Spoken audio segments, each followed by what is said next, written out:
Hello అండి. Welcome to our channel ముద్దపప్పు ఆవకాయ. ఈరోజు మన రెసిపీ వచ్చేసి బెండకాయ జీడిపప్పు ఫ్రై. ఇది అన్నంలోకి కానీ రోటీస్లోకి కానీ చాలా బాగుంటుందండి. ఈ రెసిపీ ఎలా చేయాలో ఏంటో ఒకసారి చూసేద్దాం. రెసిపీలోకి వెళ్ళే ముందు ఒక చిన్న రిక్వెస్ట్ అండి. ఎవరైనా మా ఛానల్ని సబ్స్క్రైబ్ చేసుకునే వాళ్ళు ఉంటే దయచేసి సబ్స్క్రైబ్ చేసుకోండి. సరే, రెసిపీలోకి వెళ్ళిపోదామండి. దీని గురించి నేను ఒక 300 గ్రామ్స్ బెండకాయలు తీసుకున్నాను. వీటిని చక్కగా కడిగి తుడిచి ముక్కలుగా కోసి పెట్టేసుకోండి.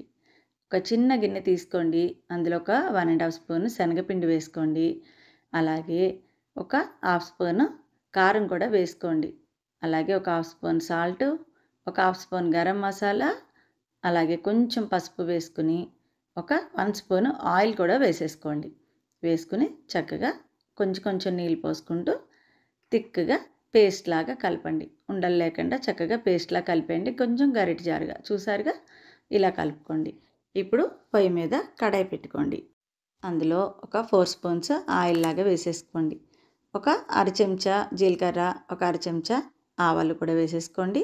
కొంచెం అవి చిటపట్లాడే వరకు ఆగి అందులో అలాగే ఒక 2 పచ్చిమిరపకాయలు చీలికలుగా చేసుకుని వేసుకోండి.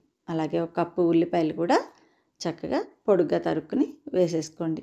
ఇవన్నీ కొంచెం వేగాక కొంచెం కరివేపాకు కూడా వేసేసుకోండి. ఇప్పుడు ఒక 1 స్పూన్ అల్లం వెల్లుల్లి పేస్ట్ వేసుకోండి. అల్లం వెల్లుల్లి పేస్ట్ వేసుకున్నాక కొంచెం పచ్చి వాసన పోయే వరకు దాన్ని నిదానంగా వేయించేసుకోండి. ఇప్పుడు అందులో ఒక అరకప్పు జీడిపప్పు ఇలా ముక్కలుగా కట్ చేసి వేసుకోండి.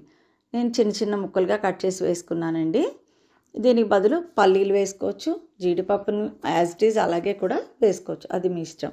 ఇప్పుడు వేసేసుకుని దాన్ని కూడా చక్కగా అటు ఇటు కలిపేసుకోండి. ఇప్పుడు ఈ జీడిపప్పు ఎక్కువ వేగక్కర్లేదండి, ఎందుకంటే దీంతో పాటు మన బెండకాయలతో పాటు ఇది కూడా సమానంగా వేగుతుందనమాట. అందుకని ఇప్పుడు ఇందాక తరిగి పెట్టుకున్న బెండకాయలు ఉన్నాయి కదా, అవి ఇందులో వేసేసుకోండి. ఇప్పుడు అంతా చక్కగా కలిసేలాగా కలిపేసుకుని సిమ్లో పెట్టి నిదానంగా ఫ్రై చేసుకోండి. బెండకాయలు చక్కగా ఎంత ఎర్రగా వేగితే అంత బాగుంటుంది రుచి.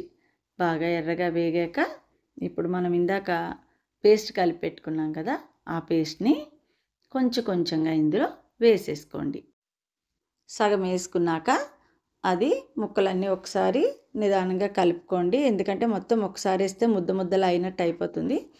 కొంచెం కలుపుకొని ఈ పిండి కొంచెం ఎగిరినట్టు అయ్యాక మిగతా పిండిని కూడా ఇందులో వేసేసుకుందాం. ఇప్పుడు ఆ ఉన్న సగం పిండిని కూడా ఇందులో చక్కగా వేసేసుకుని కొంచెం పొయ్యి హైలో పెట్టి కలిపేసుకోండి. ఎందుకంటే దగ్గరగా ముద్దలు అవ్వకుండా ఫ్రై బాగా వస్తుందన్నమాట. చక్కగా ఇలా మొత్తం కలిపేసేసుకుని నిదానంగా ఎర్రగా వేయించుకోండి. చూసారు కదా ఎలా వచ్చిందో. ప్రతి ముక్కకి ఆ మసాలా అంటుకుని మంచిగా వస్తుందండి ఫ్రై.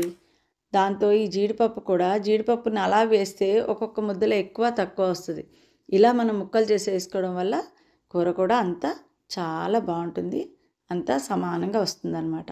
ఈ రెసిపీ కనుక మీకు నచ్చితే లైక్ చేయండి, షేర్ చేయండి, సబ్స్క్రైబ్ చేయండి. అలాగే మీ కామెంట్స్ని మాకు ఎప్పటికప్పుడు తెలియచేయండి.